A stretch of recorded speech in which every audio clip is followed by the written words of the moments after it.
Hello, my name is Jessica. Today I will present scenario 1 by applying the IREC method to analyze the four legal issues in this case. The first issue is whether the instrument payable to cash constitutes a valid check under the BEA 1949 and its legal effect. Under Section 3 subsection 1 and 73 subsection 1 of the BEA 1949, a valid check must be payable to a specified person or bearer. In Call v. Milestone and Orbit Mining, the courts held that an instrument payable to cash is not a valid bill of exchange because there is no identifiable payee. However, North and South Insurance established that such an instrument may still operate as a valid mandate for payment. In this case, the 150,000 instrument was payable to cash.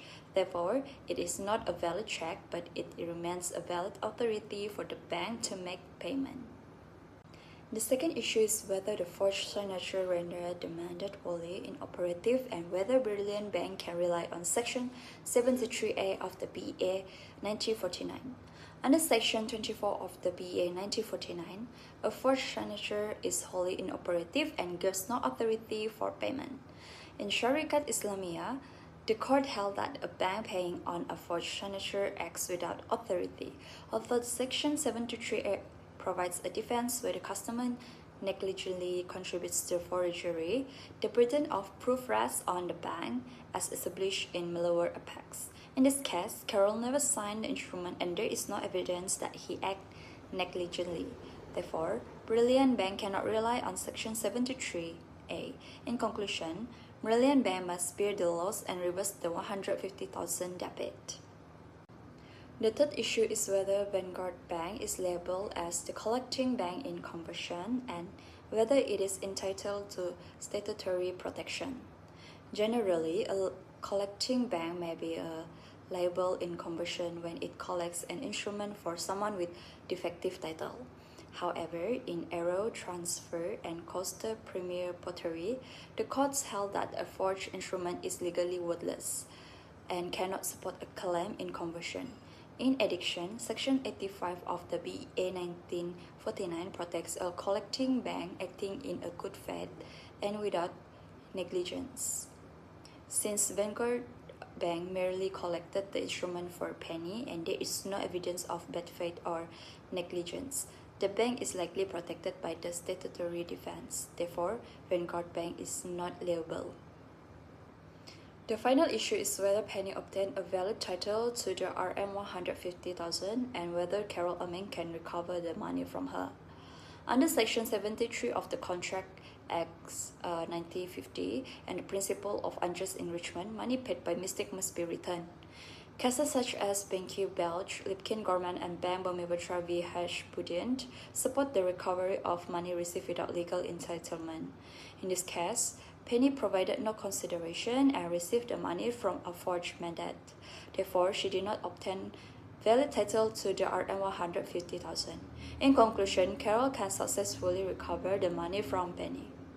To conclude, the instrument payable to cash is not valid check but remains a payment mandate. The forged signature reader and mandate ineffective and Brilliant Bank cannot rely on Section 73A because there is no evidence of negligence by Carol. Vanguard Bank is likely protected under Section 85 of the BEA 1949, while Penny must return the 150,000 ringgit because retaining the money would amount to unjust enrichment. Thank you. Good day, my name is Jondri Anarumpa. I'm presenting our legal analysis for scenario 2, check number 223790. Our first issue is whether the alterations of base name from Yami Sundrian Bahat to Mamat renders the instrument void and whether Brilliant Bank is liable for honoring it. Under the Section 64(1) of the Bills Exchange Act 1949 and Slingsby v. District Bank Limited, any unauthorized alterations of base name is a material alterations that completely voids the instrument. Furthermore, Ho v. Fuller confirms that a paying bank cannot debit a customer's account based on a void instrument. Applications. Mamat chemically altered the pay field without the drawer's consent, rendering the check a legal nullity. Brilliant Bank honored a void check violating its customer instructions. Therefore, Brilliant Bank is strictly liable and must reverse the 10,000 debit to Rembayu Restaurant's account. Moving on to slide 2, we evaluate the positions of the third party on us. The issue is whether the presence of the non-negotiable crossing prevents ANAS from acquiring a valid legal title to the check.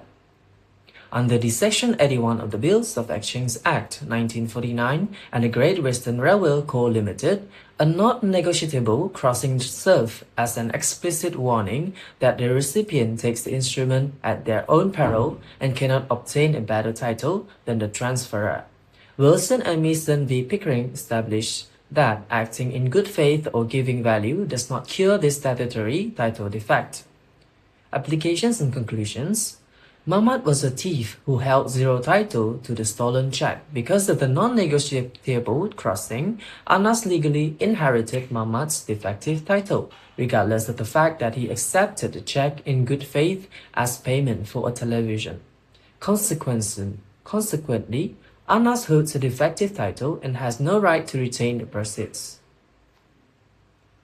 Finally, on slide 3, we address the liability of the collecting institution, Nova Bank. The issue is whether Nova Bank is liable for the tort of conversion and whether it can claim statutory protection. The tort of conversion dictates strict liability for any banks that collects check proceeds for a customer who has no title. While Section 85 of the Bills of Exchange Act provides a defense for operations handled without negligence, Bank of Ceylon v. Kuala Tilike rules that this statutory protection does not extend to instruments that are already nullities due to material alteration. Applications and conclusions. Nova Bank collected the 10,000 proceeds for Anas, whose title was defective. Since the underlying instrument was already void under Section 64, Nova Bank is entirely disqualified from claiming Section 85 protection. Nova Bank is strictly liable to Carol Ameng for conversion. For the scenario 2 second check, the first issue is whether the forged signature render the check inoperative and make Brilliant Bank liable for the authorism payment. Under Section 24 of the Bill of Exchange Act 1949, the forged signature is wholly inoperative, while the Section 23 states that the person is only liable if they sign the check. In London Joint Stock Bank versus Macmillan Author, the court held that the bank must have a valid mandate before paying a check. If this case Carol never signed the check, Mama stole the bank check and filled in RM 15,000 and forged Carol's signature. Therefore, there was no valid authority for Brilliant Bank to honor the check. The bank may argue that Carroll was negligent in keeping his checkbook and rely on the Section 73A. However, according to Prima Nova versus Exim Bank and Public Bank versus Tentuan Kumar, a bank can only rely on the defense if proof that it acted in a good faith and compliant with the proper bank procedure. Here, Mr. Marco noticed that the signature did not match the stencilment signature on the record, but still proved that payment. By ignoring this sign, the bank failed to act in good faith and under Section 95 and failed to follow the standard banking practice. Therefore, the forged signature is legally ineffective and the check is notary and the Brilliant Bank is liable for the authorization payment of RM 15,000. The second issue is whether Brilliant Bank breached the account paying only closing. Under Section 81A of the BEA 1949, a check marked account paying only is non-transferable. The money must be credited into the account of the name paying and should not be paid in cash.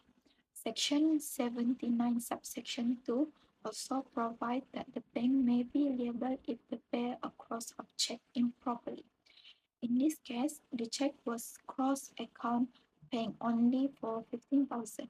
instead of depositing the money into the paying bank account, Brilliant Bank paid cash directly to Mamat over the counter.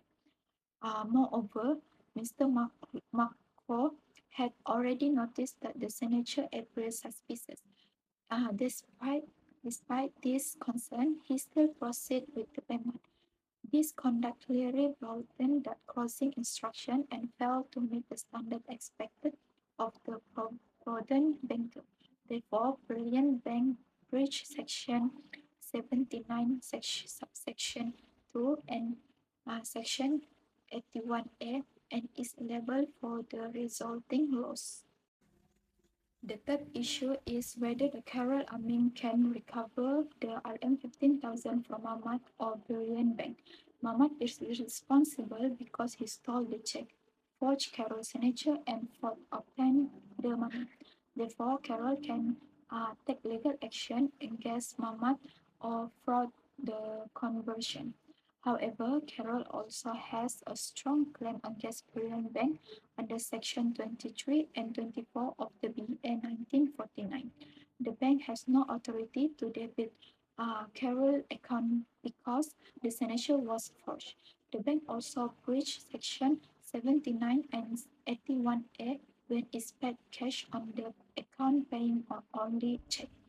Although Carol can sue third party. The most practical remedy is against Brilliant Bank because the bank is responsible for the improper payment and is able to compensate the loss. Therefore, Brilliant Bank must reimburse the RM 15,000 and restore Carol account to his original balance. Thank you.